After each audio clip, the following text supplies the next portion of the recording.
네, 지금부터는 10월 셋째 주 증시 살펴보겠습니다. 역시 주요 일정들을 한번 정리해 주시죠. 네, 이번 주 사실 일요일 16일이죠. 네. 16일 중국 공산당 20차 당대회. 예. 많은 분들이 관심 가지고 있을 것 같은데 이게 계속해서 이번 주 내내 이어지니까 예. 관련 뉴스들 좀 체크하시면 되겠고 10월 17일 월요일 같은 경우는 미국의 10월 뉴욕 연은에서 발표하는 제조업 지수가 나오게 되고요. 10월 18일 화요일은 중국의 3분기 GDP 성장률이 발표되고 또 같은 날 중국의 9월 소매 판매 산업 생산 데이터도 공개가 됩니다. 그리고 미국에서는 10월 NAHB라는 전미 주택협회에서 주택 가격 지수를 발표하니까 참고하시고요.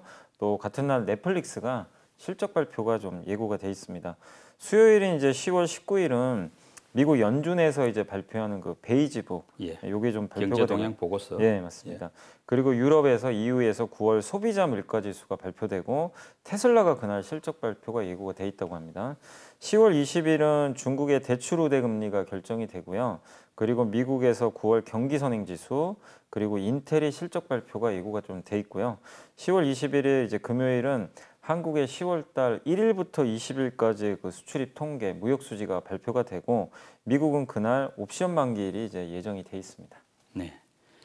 이번 주 증시도 일정들이 꽤 많은데 주목할 변수들이 있다면 어떤 것들일까요? 네, 일단 중국에서는 당대회가 열리니까 네. 시진핑 주석의 3연임이 거의 확실시되고 있는데 그게 확정이 되면서 과연 시진핑 주석이 제로 코로나 정책이라든가 경제 방향을 좀 어떻게 끌고 갈지 그런 뉴스들이 많이 나올 것 같아요. 그래서 이번 주 내내 아마 이슈가 좀 될 수 있고 또 시진핑 주석만이 아니라 그 몇몇 또 인사들을 교체할 수도 있다고 하더라고요. 총리도 교체되겠죠. 네, 그래서 그 인사들의 성향에 따라서 또 경제 정책을 우리가 힌트를 얻을 수도 있다고 하더라고요. 그래서 그런 좀 내각을 어떻게 좀 구성하는지도 한번 체크해 보시면 좋겠고, 그 다음에 좀 중요해진 지표 중에 하나가 미국의 주택 가격입니다. 예. 이게 주거비에 선행을 하니까. 네. 그래서 NAHB에서 주택 가격 지수가 이번에 나올 텐데, 이게 사실은 좀 꺾일수록 사실은 좋은 거죠. 예. 그래서 요것도 한번 보시고, 그 다음에 역시 우리나라 증시에 좀 영향을 줄 수 있는 건 테슬라죠. 네. 테슬라가 실적 발표를 좀 예고를 했기 때문에 실적이 어떻게 나오는지 한번 좀 체크해 보시면 좋겠고, 그 다음에 중국이 또 인민은행이 지금 계속 금리를 좀 동결했잖아요. 근데 이번에도 동결을 할지 한번 지켜보시고, 마지막으로 지금 한국이 10월 1일부터 10일까지의 수출입 데이터도 여전히 안 좋습니다. 수출도 지금 감소하고 있고, 20일까지의 데이터인데 무역 수지가 좀 개선이 됐을지 아니면 수출은 또 어떻게 됐을지 이런 부분들까지 해서 좀 이번 주에 한번 이런 이슈들 참고하시면 좋겠습니다. 아주 굵직한 이슈가 있는 건 아닌데 어쨌든 중국의 당대회, 이게 좀 가장 크게 영향을 좀 주지 않을까 이렇게 보고 있습니다. 그런데 이제 우리 국내 증시 안정 대책으로 이야기되는 게 정한 펀드를 재가동하자, 또는 공매도도 한시적인 중단이 필요하다, 이런 이제 이야기들이 나오는데, 만약에 이게 실제로 이루어질 경우에는 이게 증시 반등의 계기가 될지 아니면 약간 급한 불을 잡는 정도에 그칠지, 이사님 생각은 어떻습니까? 저는 일단 반등의 계기는 될 것 같아요. 하는 것만으로도. 왜냐하면 지금 워낙 지금 수급이 너무 안 좋거든요. 그러니까 매수세 자체가 없죠. 근데 증한 펀드가 10.7조 정도인데 이제 규모가 이거 한 번에 투입하는 건 아닌데 보통 한 번에 1조 정도씩을 투입을 한다고 하더라고요. 1조 원이면 지금 하루에 외국인이 많이 사봐야 2천억 사거든요. 많이 살 때. 그리고 기관들도 팔면 한 2, 3천억은 팔고. 그러면 만약에 하루에 1조가 들어오면 굉장히 강력한 매수거든요. 사실 하루치로는. 그리고 지금 우리나라 거래 대금이 하루에요. 워낙 빠져가지고 작년 초에가 하루 평균 거래 대금이 35조, 40조 나왔거든요. 지금 최근에 12조까지 떨어졌어요. 근데 이게 1조만 들어가도 전체 거래 대금이 이게 한 10%가 정도 되니까 적다고 할 수가 없습니다. 사실. 우리는 매수 자금이니까. 그리고 맞습니다. 매수만 들어오는 자금이니까. 그래서 일단은 이게 만약에 재가동이 된다면 일단 단기적으로는 당연히 효과가 있을 수밖에 없고, 근데 이게 더 효과가 있으려면 공매도를 금지시켜 버려야죠. 공매도를 먼저 중단시키고 그 다음에 증한 펀드가 투입돼 훨씬 효과가 있는 게, 공매도 중단 안 하고 증한 펀드만 넣으면 이 공매도 세력들은 거기에 또 팔아버릴 수도 있어요. 이거 받아주니까 물량을. 증한 펀드를 재가동한다는 것은 그 전에 선행적으로 공매도 일시적인 중단 조치가 같이 병행된다고 봐야 되겠네요. 네, 그래야 됩니다. 이건 금융위가 더 잘 알겠죠, 당연히. 그게 안 된 상태에서 해버리면 사실 큰 효과를 보기는 좀 쉽지 않다라고 보더라고요. 그래서 일단은 공매도부터 금지하고 할 텐데 일단 이제 많은 개인 투자분들이 좀 아쉬워하는 거 맨날 왜 검토만 하느냐. 근데 만약에 올라가면은 또 하기 어렵지 않습니까? 근데 장이. 이제는 좀 개인 투자분들도 지금 바라는 거 오르고 내리고의 문제가 아니라 일단 그렇게 10월 중에 뭐 하기로 이미 얘기들이 나왔으니까 네. 오르고 내리고 좀 투입을 해달라라는 좀 바람이 있는 것 같습니다. 미국의 이제 대중국 반도체 수출 금지 이게 있었다가 우리 이제 삼성전자하고 SK 하이닉스 같은 경우는 중국 공장에 1년 유예 조치가 나오면서 이게 약간 호재가 됐지 않습니까? 네. 그런데 문제는 1년이라는 기간은 뭐 금방 올 수 있는데 결국은 이게 좀 완전히 문제가 해결된 건 아니고 약간 뭐 좀 속된 표현으로 좀 찜찜한 해결 정도 아닌가요? 이 정도면 괜찮다고 봐도 됩니까? 큰 그림에서는 호재는 맞아요. 그러니까 중국의 반도체를 못 만들게 하겠다는 게 목적이잖아요. 네. 근데 왜 이렇게 강하게 나가냐면 중국의 반도체 경쟁력이 지금 생각보다 너무 지금 올라온 것 같더라고요. 예. 그러니까 미국도 좀 급해진 것 같아요. 아, 그래서 사실 그동안은 메모리 쪽은 안 건드렸거든요. 이번에 그 중국의 YMTC라든가 CXMT 같은 메모리 회사들은 그 중국 공장이 있잖아요. 예. 거기에 아예 미국 반도체 전체 지금 다 수출하지 마라. 이런 이제 오더가 떨어진 거죠. 예. 그래서 실제로 뭐 KLA 같은 계측 장비 회사들이 이제 수출 중단 통보를 내려버렸습니다 이미. 예. 근데 그래서 어쨌든 이제 중국의 반도체 경쟁력이 생각보다 센기 때문에 좀 이게 위협적이구나 예. 우리가 좀 느낄 수 있었는데 근데 미국이 이걸 이제 못하게 막았기 때문에 사실은 이제 한국의 삼성과 하이닉스 입장에서는 굉장히 좀 좋은 뉴스는 아닌가 이렇게 좀 말씀드리고 싶고 다만 염두에 둘 건 1년의 유예 기간을 줬단 말이에요. 예. 삼성과 하이닉스한테 무슨 얘기냐면 1년 후에는 그 장비 반입을 못할 수도 있어요. 사실 이제 경고를 내린 거죠. 그러니까. 1년 안에 대책 마련해라. 네. 그래서 지금 삼성과 하이닉스가 어떤 대책을 마련할지는 저도 이제 모르지만 제가 생각하기로는 아마 점점 중국 비중을 낮추지 않을까. 생산 비중. 지금 중국 비중이 너무 높거든요. 예. 삼성의 낸드 공장이 시안에 있는데 전체 낸드의 40%를 여기서 생산하고요. 우시 공장 그 하이닉스 거거든요. 요게 전체 하이닉스 생산량의 50%가 우시에서 나가요. 네. 너무나 크죠. 근데 이거를 빼야 됩니다, 이제는. 그래서 아마 한국에 투자를 하지 않을까. 예. 제 생각에 한국에 지금 뭐 팽톡돼 있고 용인 있잖아요, 예. 하이닉스는. 이쪽에 좀 대규모 투자가 들어가지 않을까. 이렇게 좀 많은 분들이 보고는 좀 계신 것 같아요. 왜냐하면 또 대통령도 반도체 세액 공제 얘기를 계속 꺼냈잖아요. 예. 한국에 투자해라. 네. 그래서 1년 안에 될 문제는 아닌데 삼성과 하이닉스는 어쨌든 1년이라는 시간 안에 이 중국 비중을 어떻게 낮출 건지 예. 여기에 대한 좀 얘기들이 좀 나오지 않을까. 뭐 이렇게 보고 적어도 있습니다. 중국의 추가 투자는 없다고 봐야 될 거 아닙니까? 못할 예. 될 가능성이 높습니다. 왜냐하면 미국 반도체 장비가 안 들어가면요 네. 제대로 좀 만들 수가 없다고 하더라고요. 예. 예.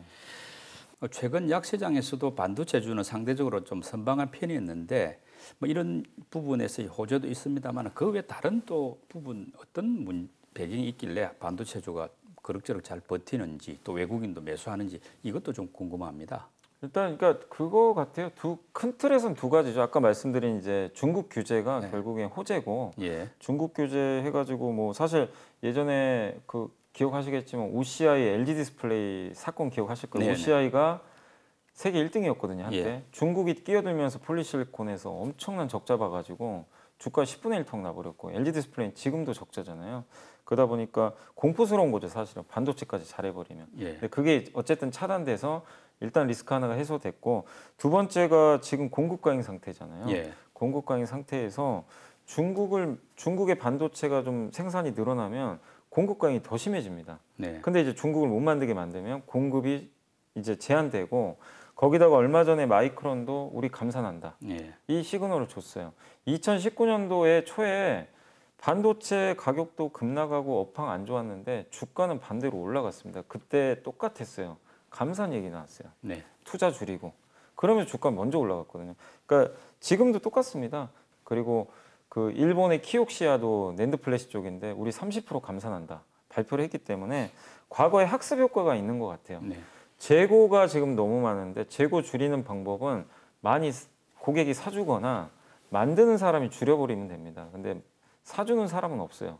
그러면 만드는 사람이 줄이면 되죠. 근데 그 신호가 나온 거죠. 그래서 내년 2분기나 3분기에는 재고 줄겠다. 이게 이제 컨센서스가 형성이 됐습니다.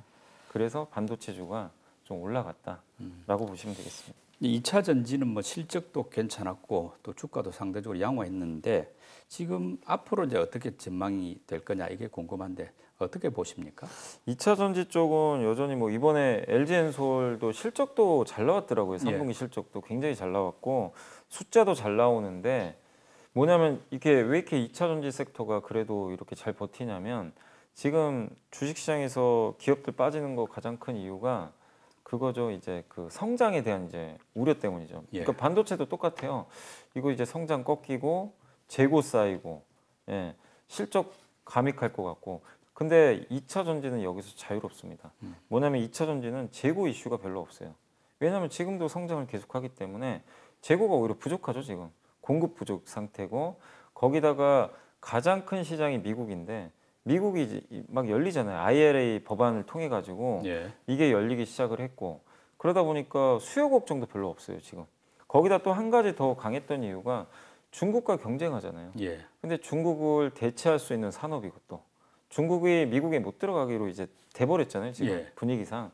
그러다 보니까 이런 부분도 수혜가 예상이 되고 그래서 주가가 좀 굉장히 좀 양호했다. 그렇지만 이게 주가가 또 그만큼 버텼기 때문에 비싸죠. 싼 건 아니기 때문에 이 고밸류를 계속 받을 수 있을 거냐에 대한 논란들은 많은데 다만 이제 2차 전지가 더 레벨업 하려면 한 가지 좀 요걸 해소를 해야 돼요. 유럽이 지금 안 좋아요. 전기차 잘 안 팔립니다. 전기요금 올라가죠. 구매력 떨어지죠. 이러다 보니까 실제 데이터는 역성장하거든요. 근데 우리나라 기업들이 유럽 비중이 아직은 높아요.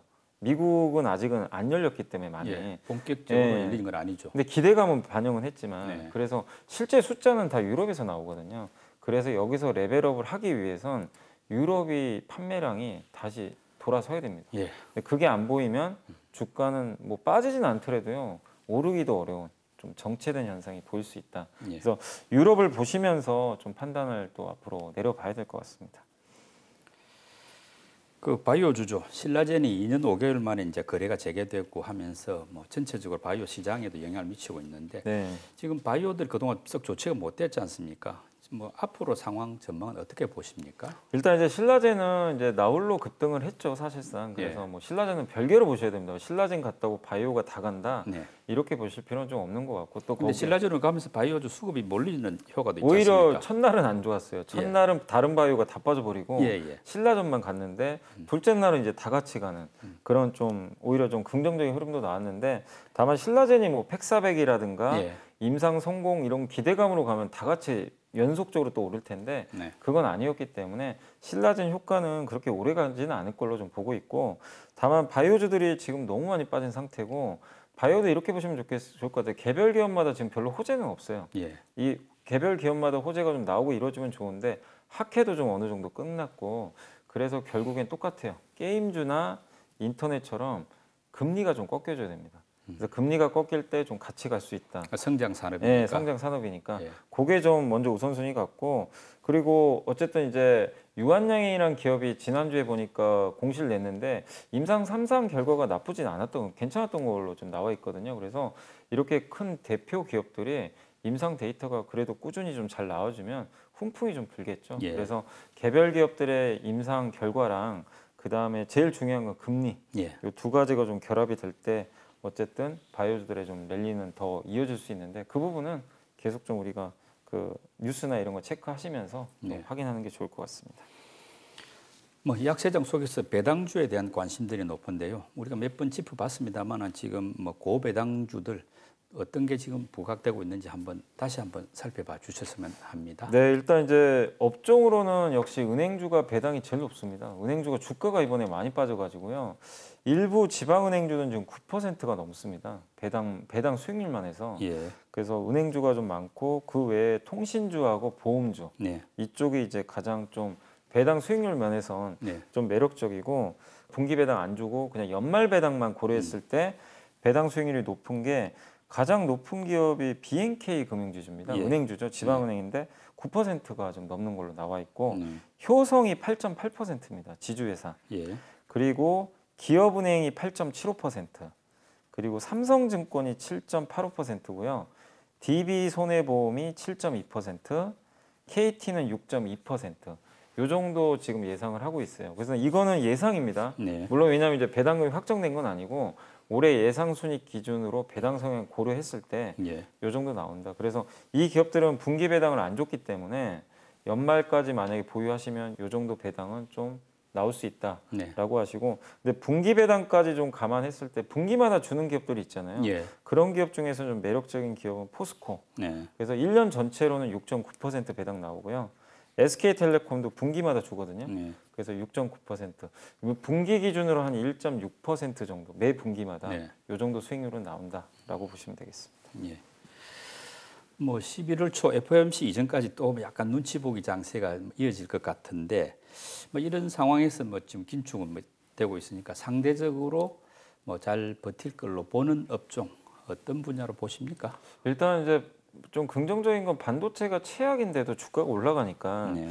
좀 약간 이제 반도체 쪽 좀 괜찮을 것 같고요. 이런 형태가 뭐냐면 반도체가 올라간 이유는 내년에 재고 줄 것 같다. 요거거든요. 예. 지금이 아니고. 아, 그래서 그런 이제 비슷한 업종으로는 지금 반도체하고 철강주가 좀 유력해 보여요. 왜냐하면 철강도 지금 공급은 이제 중국에서 크게 늘리지 않을 걸로 좀 보거든요. 환경 문제도 있고.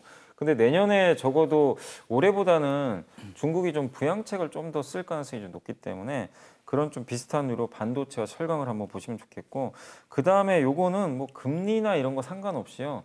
수요가 성장하는 산업 있죠. 예. 그런 산업으로는 해외 건설 쪽. 네. 왜냐하면 이제 국내는 지금 안 좋지만 사우디가 이제 뭐 네옴시티. 네옴시티, 뭐 지금 인프라 투자 엄청 하려고 하잖아요. 예. 사우디만 하려는 게 아니라 이제 그 중동 국가들이 많이 할 것 같아요. 그래서 건설 쪽, 해외 쪽 이거랑, 그럼 해외 건설과 같이 가는 게 해외 인프라 투자할 때 거기 전력망 네. 까는 회사들. 이게 중동이 만약에 태양광 발전소 하면 태양광 발전소는 24시간 가동이 안 되기 때문에 네. 그거를 메꿀 수 있는 LNG 복합 화력 발전. 네. 이런 쪽도 수혜가 예상되고, 그 다음에 미국의 IRA 법안의 최대 수혜 업종 중에 하나가 태양광. 예. 네, 이런 쪽도 한번 보시면 좋겠고, 그 이제 많은 분들이 이제 방어주로 꼽는 게 역시 그 고배당 관련주. 예. 아까 설명해드렸지만 네. 아무래도 연말 갈수록 네. 고배당에 대한 좀 매력들은 좀 높아질 수 있으니까 이쪽 보시고, 마지막으로 이게 내년도에 고성장을 할지는 좀 모르지만 어쨌든 그 제너시스 G90 예. 모델에 레벨 3 자율주행 기능이 탑재된 차가 이제 나온다고 하더라고요. 뭐냐면 레벨 3는 완전 자율주행은 맞아요. 근데 대신에 사람이 앉아 있어야 되고 돌발 상황에선 자기가 개입을 해야 됩니다. 예. 그 외의 상황은 차가 알아서 가요. 근데 그게 고속도로 주행할 수 있는 모델로 나온다고 하는데, 예. 현대차도 그렇고 정부도 이쪽을 좀 전폭적으로 지원하고 있잖아요. 자율주행. 예, 예. 거기 들어가는 그 전장 부품이라 그러죠. 네. 자동차 부품. 요런 이제 전장용 부품 만드는 기업들도 한번 공부를 해보시면 좀 좋을 것 같습니다. 예.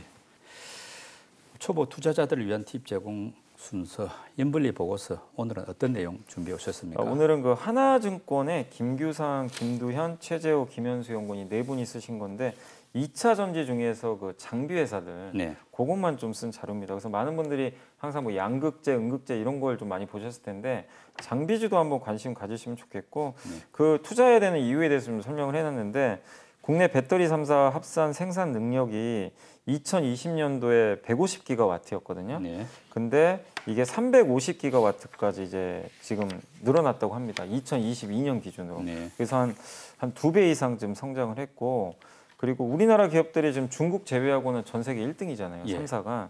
근데 지금 2분기 기준으로 우리나라 배터리 3사 수주 잔고가요. 610조 원이나 된다고 합니다. 배터리 수주한 것만. 근데 이거 수주했으면 공장 짓고 만들어줘야 되거든요. 예. 그러면 장비 투자 당연히 들어갈 수밖에 없겠죠. 그런 내용이고, 그리고 실제 이제 국내 2차 전지 장비 업체 수주 잔고가 2020년 말에 1조 3천억이었는데 올해 2분기 기준으로 3조 9천억까지 늘어났대요. 네. 굉장히 지금 많이 늘어나고 있다 보시면 되겠고, 또 2025년까지 지금 이제 IRA 법안이 통과됐기 때문에 미국에 어쨌든 공장 지어야 됩니다. 예. 이거 그러니까 미국에서 배터리 부품이나 이런 거 생산 안 하면 보조금 혜택 못 받잖아요. 그러니까 공장을 지으면 배터리 장비가 반드시 필요하게 됩니다. 그래서 이런 이제 배경이 있기 때문에 배터리 장비 회사들도 고성장이 가능할 것 같고, 또 미국만 있는 게 아니라 유럽의 그 배터리 회사들 아마 기억하실 거예요. 노스볼트. 네. 이름 드셔보실 거예요. PSA 그룹, 모로우, 뭐 저도 이름이 좀 생소한데 브리티시 볼트 이런 데서, 그러니까 유럽의 각각의 자기네들 회사예요. 네. 이 회사들도 증설을 해요. 배터리 만들겠다고. 근데 아직은 규모는 작은데 공격적인 투자를 할 가능성이 높다고 합니다. 이쪽도 네. 유럽도. 그렇게 되면 배터리 장비를 쓰겠죠. 우리 한국 걸. 근데 중국과 경쟁을 하는데 유럽도 그 중국 걸 쓰길 조금씩 좀 꺼려하는 것 같아요. 예. 약간 장비도. 그리고 한국 장비들의 경쟁력이 더 우수하다는 그런 평가들도 나와서 이런 부분들 때문에 우리나라 배터리 장비가 유럽까지도 조금씩은 더 진격하지 않을까 이렇게 좀 보고 있는 것 같습니다. 그래서 장비주를 좀 보시고 세 가지 카테고리로 좀 이렇게 나눠봤는데 첫 번째가 뭐냐면요. 중국산 장비의 미국 진출이 제한되니까 한국 장비 기업들이 당연히 좋을 수 있다. 예. 뭐 이건 이제 많이들 좀 아시는 내용일 거고 네. 두 번째가 배터리 장비 중에서 그 전극 공정 장비가 있어요. 전극 공정이 뭐냐면 뭐 양극, 음극 같은 거 있죠. 이런 예. 거 만드는 장비거든요. 네. 그런 장비가 좀 경쟁력이 더 뛰어나다. 예. 그래서 거기에 특화된 기업들 좀 보시면 좋겠고 세 번째가 고객사하고 사업이 다각화된 거. 그러니까 LG만 납품하는 게 아니라 뭐 삼성, SK 아니면 뭐 유럽까지 예. 이런 회사들 아니면 사업을 다각화했다는 얘기는 뭐냐면 배터리 장비뿐만 아니라요 폐배터리 장비까지 하는 회사도 있대요. 예, 그래서 이쪽까지 다각화된 기업들 위주로 보시면 되겠고 그래서 기업으로는 탑픽은 3개를 꼽아줬습니다. DNT라는 기업이 하나 있고요. A프로, SFA 요 3개 기업을 탑픽으로 꽂아줬고 관심 기업으로는 CIS, 하나기술, 코인테크 예. 이렇게 좀 잡아줬으니까 요 기업들은 한번 여러분들이 체크를 해보시면 좋겠습니다. 미국의 9월 소비자 물가 지수가 이제 발표된 이후 관심은 11월 초에 있을 FOMC로 옮겨간 것 같습니다. 뭐 연준의 어떤 고강도 긴축, 아마도 0.75% 포인트 올린다는 것은 뭐 주가에 많이 반영된 것 같고 또 그러다 보면 뭐 앞으로는 이제 좋은 쪽으로의 변화 가능성도 없지 않다고 하겠습니다. 뭐 포기하지 말고 뭐 자신의 어떤 포트폴리오라든지 또 시장의 움직임 잘 살펴야 할 것 같습니다. 연불리의 비밀로또 오늘 순서 마칩니다. 임 이사님 수고 많이 하셨습니다. 네, 감사합니다.